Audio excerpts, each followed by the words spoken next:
Hey trail lovers, I'm JB Bennett with Journeyfilm here on the set of our forthcoming show called TraiLive, which will be a weekly live news program bringing you info about trail running, ultra running, and all things dirt and awesomeness that we love.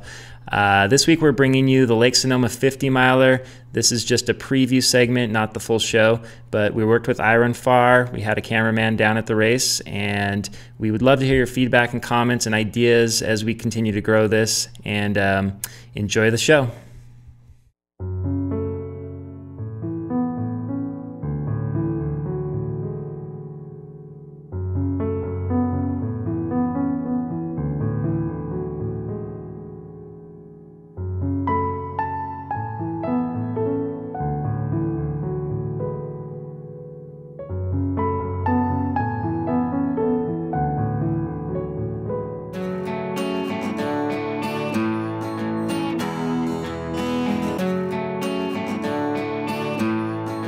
I woke up this morning, I felt pretty good, so I was happy about that. It's always good if you can get to the start line feeling strong and healthy. Okay, we got what, 15 minutes? Yep. Well, I almost missed the start. I rolled in and got my number, and then it was like 2 minutes to go, so I didn't have much time to think, which is cool. 30 seconds.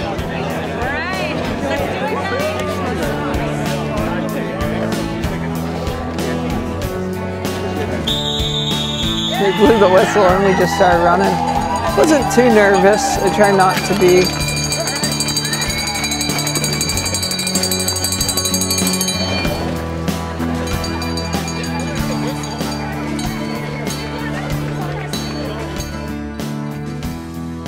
Our race started out and bunched together with Stephanie Howe and Jody Adams-Moore pretty early, so we ran together. Throughout the whole race, I kind of stayed level with just how I was feeling the whole time. Made sure I was running within myself. I wasn't trying to push it too hard. I've always liked racing in rain and sloppy conditions, so that was kind of nice, plus just the cooler weather. Zach Miller shot out front about 10 miles into the race, and he was gone. He was two or 3 minutes ahead of us. I just ran basically off a feel and was just enjoying the trail and not being on a treadmill. I mean, these guys are tough, and it's more competitive this year. It was a difficult day. Maybe I shouldn't call it a tough day. It was a really exciting, challenging day. I think it's a good way to put it. The first part of the race was nice. Jody and Emily and I ran together for like the first, I don't know, 14 miles. We kind of took turns leading. After that, Emily got away and I never saw her again. I was just kind of charging up the hills and kind of bombing the downhills because they're pretty wide and easy to run there. So I was just kind of letting it fly. Doing that little loop that we do out at the turnaround. I started feeling good. I didn't see anybody, so I knew I had like a decent lead. I mean, I think we were 3 minutes behind the lead at that point, but I was still feeling pretty decent. We had a good pack going, so I just wanted to keep the momentum rolling. But even at that point in the race, you're already starting to feel some fatigue. You're starting to work through some kinks and some pain, and you're just trying to focus on not having any disasters.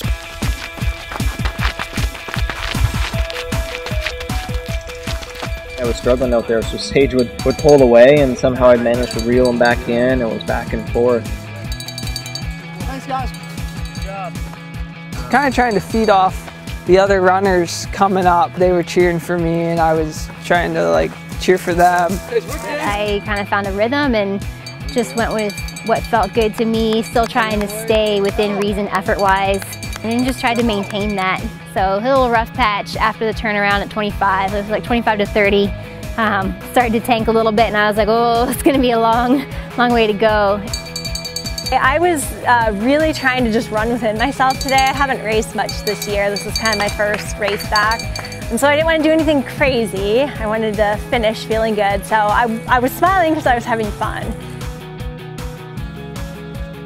It's kind of a chase pack I was running with about half a dozen guys through the halfway point, and then some guys fell off of that.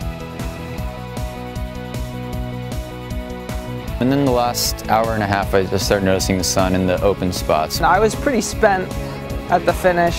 I didn't feel like I had a lot left. But today, with the 10,000 feet of climbing and everything, I was ready to be done. I was pretty spent.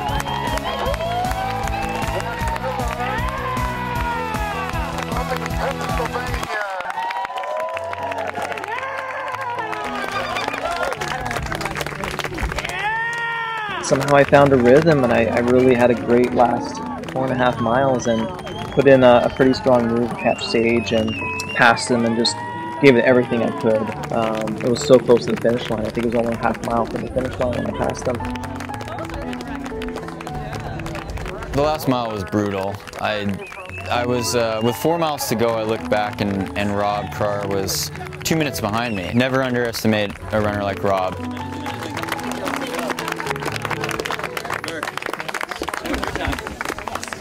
Wow. Nice move it then. That was blue button.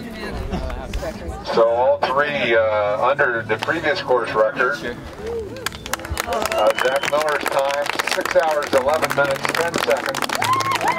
I wanted to have a good time. I really do enjoy running, so I wanted to have a fun day.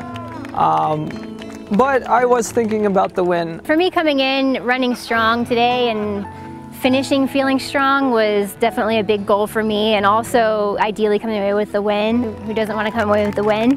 So I met those goals, and you know, as a bonus, got that course record, which is always awesome to have too. Course record for the women, Emily Harrison. Last 4 miles I picked it up a little bit, and that was kind of tough. The last mile is hard. It's like uphill and it's technical and it's hot, but I made it.